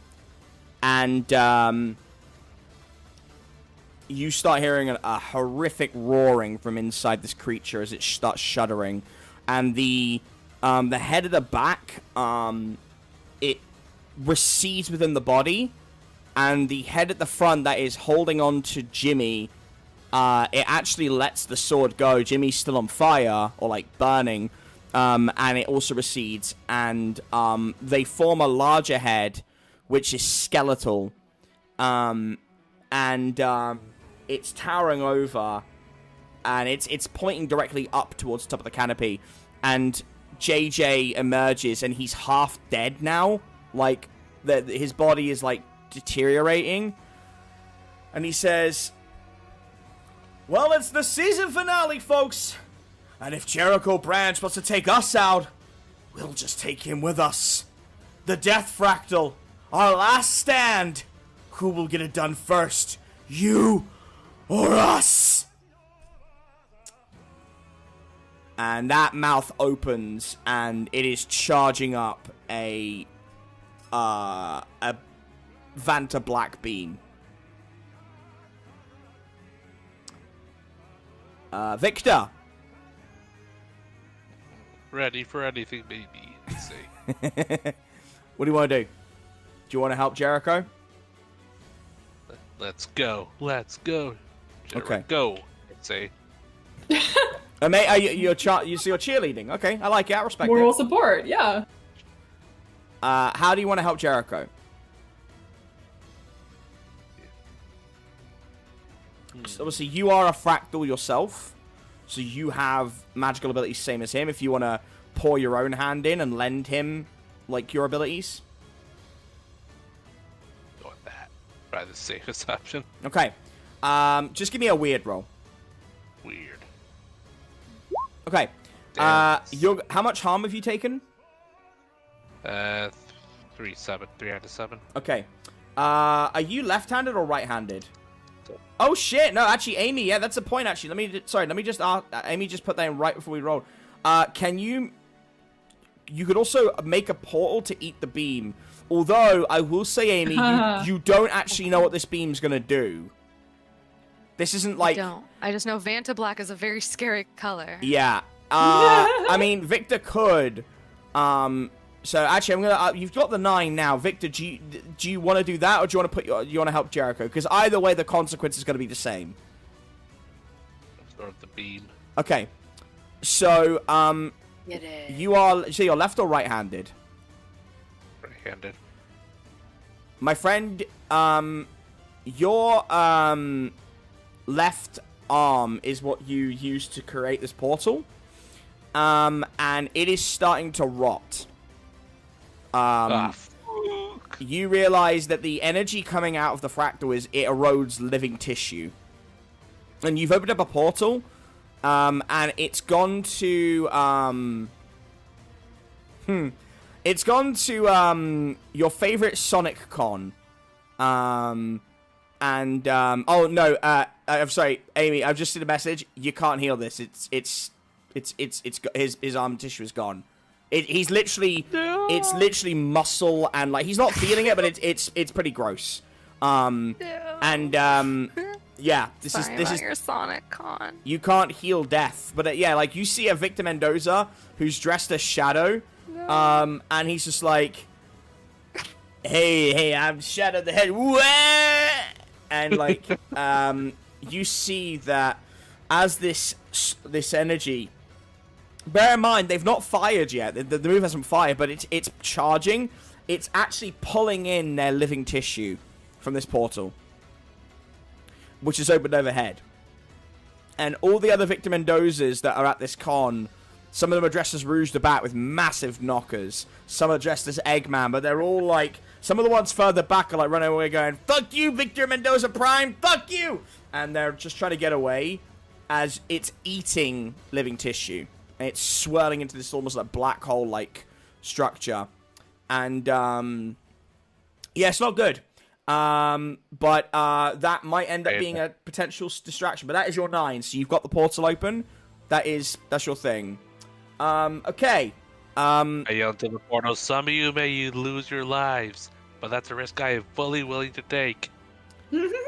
And you hear one of them go, "We're gonna vote you out of the Council of Victor Mendoza's."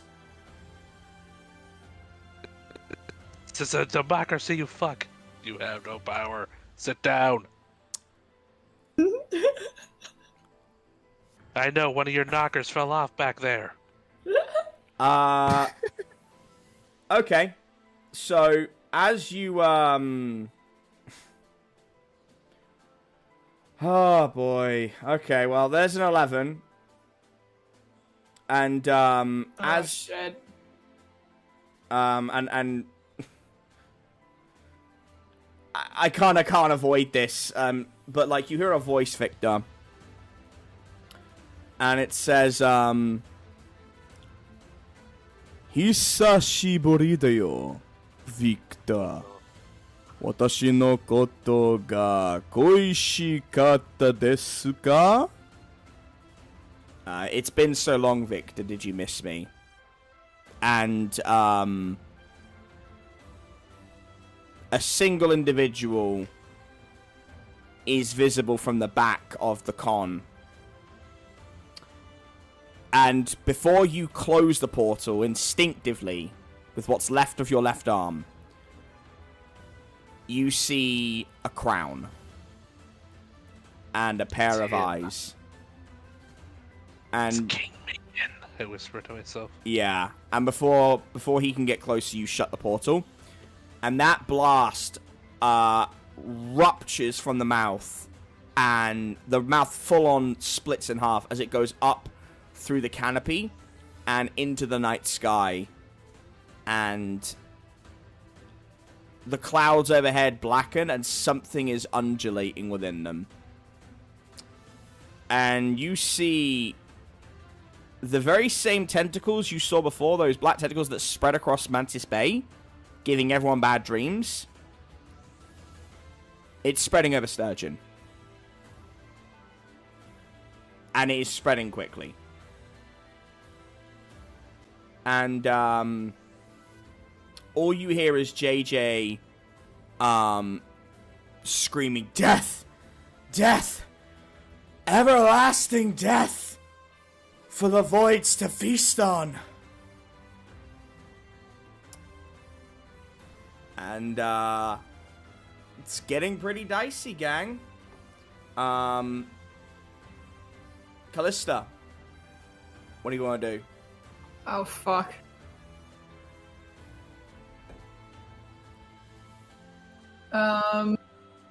Wait, are we skipping Fala? We are.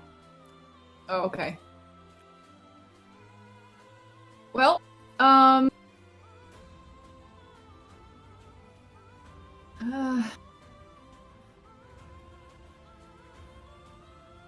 I able to use... Well, shit. Sorry, I'm trying to think about what any of my attacks could actually do for this. Should we, like, try to combine stuff again? I mean, right now, he's, Jericho's got his plan, so it's whether or not you want to assist him in finishing this off.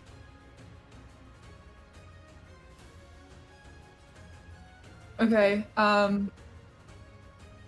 yeah, I think Callista will, like, move closer to Jericho and kind of call over,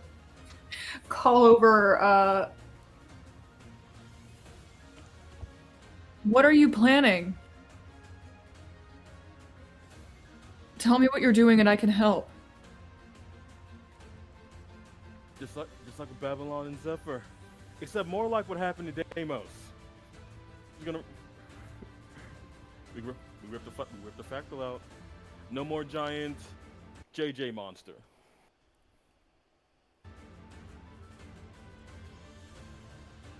All right. Sounds easy enough.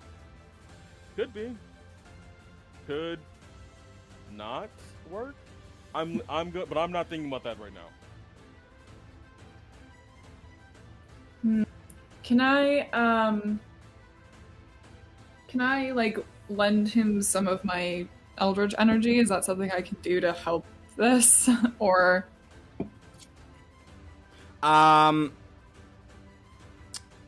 sort of like I guess like sort of the opposite of what we did before, but you can try. Trevin, I've just sent you a message as well. I'm just read it. Okay. Yeah, you can certainly try. okay. It would just be giving him basically, I'm going to say this, it will just be giving him a plus to his roll to extract it. He needs one more weird roll to make it happen. Okay. Yeah, that's fine. Or, you can, use a good roll, and then, like, basically use it like a hold, and if he tells you to do something with your magic, you can then use it for free on a success, basically. Okay. So either way, I have to roll, like... Yeah. Okay. Okay. I guess let's roll and see what I get. Yeah, sure, then, sure. Then we can go from there. Yeah. Would that just be weird as well? Yeah. Okay.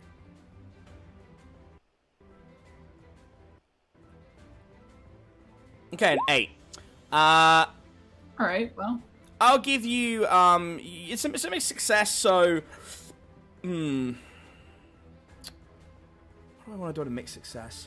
I had a +4 to that. That was really bad. That's very lucky then, I would say. Alright, we'll resolve that in a minute, because I've got an idea. Okay. Flebs, given where you're at with your character and what you're doing, what do you want to do for this turn? As things are hitting their apex, how do you want to help? If at all. Let me go.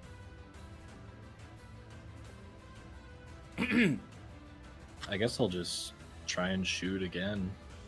So you haven't abandoned, to be clear, you haven't abandoned the sniper rifle? No. Okay. Not yet. Alright. Yeah, I mean, you could certainly try. I don't know what good it'll do, but there's no harm in trying. God loves a trier. Alright, you got a shaky hand on an 8. Yeah. But yeah. Okay. I like this. Alright. I'm just giving you the last 2 songs. Beautiful. Hey. Alright. Oh, nice. Alright. Flebs, something about the energy that's irradiating from this head, it's filling you with a sense of resolve. And as you pull the trigger, the recoil shakes you. And you look down at your body, and you are now in the same visage as a gravedigger. And you are irradiating the same energy that head is pushing out. The bullet goes wide, and it spins round and embeds itself directly in JJ's forehead. And he leans back from it, and it starts twitching.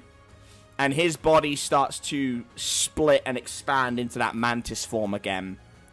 As you hit the body and the whole head for 4 harm. Sorry, guys. No, it was a good shot. Did well. Oh, that was good. Well, okay. Jericho. Yeah. Yes. All right. I've given you the last song as well, which I think should be the last one if I've timed this well. Okay. Yeah. We know what you want to do. You want to extract the first fractal. You're gonna have. Going for here. I'm just mentally debating if I want to like use another luck for this if I can. Well, it's up to you. Yeah, I want to make sure it was on the table that I could use another one. You can. Yeah, gotta get the map in. You've got like Victor and I helping you. Oh. No, you're right. I just don't want to take. I was thinking, do I want to take the risk of like rolling like a 3 and then only being getting a 5? Yeah, you've got us helping you, and then also I'm assuming like usually you have some boosts and stuff with your other pluses. So. Well, this will hopefully be the last roll. So, let's see. Hopefully. Yeah, just do it. Let's just do it. Yeah. Yeah. What is the plus? You're gonna have a +2, but you can roll a luck if you're worried.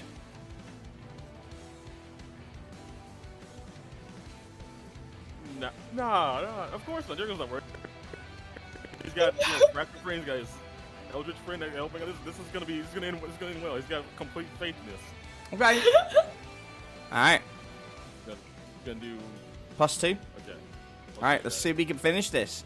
Ooh, yes! alright. Oh, Alright, here's what happens. Like, Let me set the scene, because I know Victor's gotta go in a minute. So, Victor closes the portal and throws up a bunch of the Pretty Cure rainbows to distract the main head. The shot goes wide and hits from Flebs and hits JJ. Jimmy's still on fire, is sort of just throwing his weight into the body and starting to spread those flames up. And Callista looks at you and throws the Eldritch power behind you. And with an almighty wrench, you pull back the first fractal as this head is sort of lolling around. I'm going to rewind this real quick. Why don't you tell everybody what the next thing you do, holding the first fractal in your hands, is, Jericho? For a moment, he stares at it before saying, saying out aloud in a normal speaking voice. I can still save him. And if I can't, Jericho like open like a portal back to the clinic. I think you look at Victor, who does it for you. And do you throw it through? Is there like a visual on your side of it Yep. shot? I don't think Jericho would. Okay, yep. Yes, Jericho just like using magic just propels it like through at him. There is a blinding light for a moment that sort of just ruptures through the entire canopy, and after a minute, you see the healed visage of Endicott come through with his staff, and he looks pissed as he holds his hands open and says, "My name is Endicott the Effervescent." And he pulls one arm away from this creature. "Warlock of the world unseen!" And he dents one of the back legs and says, "Scourge of the bullies and constant thorn in the side of justice!" And pulls the other leg apart and impales it in the back of the creature. And he's like floating above all of you. And he says, "6-star general of the unification war between Sturgeon, Menosha, Mantis Bay, and Piranha Peaks. The monstrous know me as Strotior the Forbidden." He rips the ears off of the of this head, which is now just twitching around. "The farmers know me as the Cultivator." He gets closer and pulls some of the legs from JJ. And now he is pulling in the air fractal from his hands and spinning it around. So it's creating a whirlwind. "The Black Worlds refer to me as Vecchior the Unpaying." And JJ is sort of just monstrously screaming as he is forcibly ripped from the now decaying husk of this the primordial beast. The head is still sort of like lolling around, and he strikes down JJ with a monstrous form of lightning, before in an instant clicking his fingers and removing the blue flames from Jimmy, who is healed immediately, and pulling them into his right hand and turning them a bright magenta and immolating JJ, and says, "The cryptid compendium has called me that drug-addled twat, and the mundane may know me as Dave. But you can call me your worst fucking nightmare." And he pulls all of his fractal abilities together and creates a black hole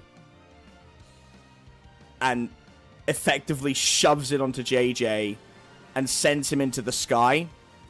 And he looks down at you, Callista, and he doesn't say anything. His face is just full of rage. But in your mind, you hear him say, "Death Blossom." Yeah, sure. Let's fucking go for it. And, I think he knows that, to give you the final coup de grace. Yeah, Callista will like meet his gaze and just nod once, and then she'll like launch herself up into the air, kind of alongside him. This is our last roll for the evening, but Victor, could you give me a weird roll with a +1? Weird roll with a +1. Jericho, can you give me a weird roll with a +1? Jimmy, a weird roll +2. Flebs, a sharp, and Fala, a sharp. Oh, thank God. Okay. All right, excellent. Flebs, you complete confidence. You take one final shot and you aim for JJ's spine, and you strike it before he becomes out of range. And then Jimmy, on a 7, you throw the sword with everything you have. And it impales JJ in the shoulder. Victor, you create a portal which will allow it's a siphon. So it's gonna take all the energy and it's gonna blast it from one realm to another and supercharge it. And Jericho, on a 12, you were able to go into your final Arcstorm state. Fala, you shoot a bunch of your nanomachines through the portal, and they fly up and go ahead of JJ, and they are just waiting there. And, Callista, last but not least, let's see your roll. Okay, it's weird, right? Or weird. It'll be a weird plus, +2, because it's your enhanced state. It's your Eldritch roll. Okay.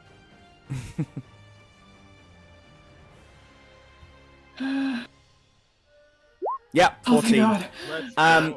I also want to say something. Yeah. Of course.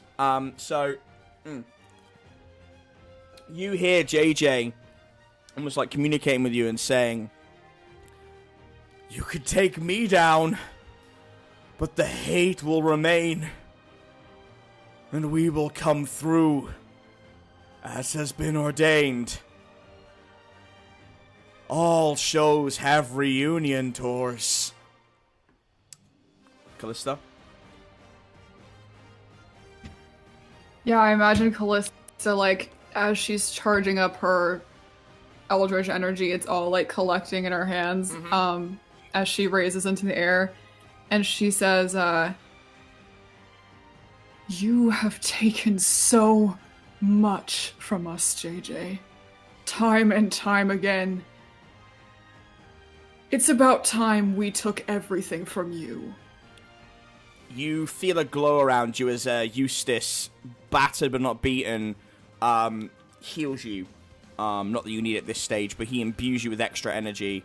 And Jericho, again, he uses that combination for the Cosmic Wave. And on a 14, you fire it through the portal that Victor's created.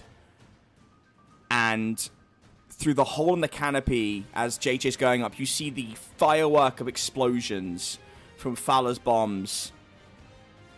And the sword in JJ actually falls out as he goes further up. And it's a rumble so powerful it knocks all of you but Jericho and Callista off your feet as he is fully engulfed by the Cosmic Wave. And it just skyrockets through the sky. And for a moment, it creates that black undulating cloud that the head had created. Before it hits the beam and an explosion rings out that clears the clouds and sends the smoldering and desiccated form of JJ to the ground, about a mile away from where you are. And in the immediate aftermath, as we wrap up here, you hear Capri as the rubble begins to fall down around you and the fire's burning. And he says, the Fractal Hunt is over. The survivors, Jericho Branch and Endicott, the Effervescent,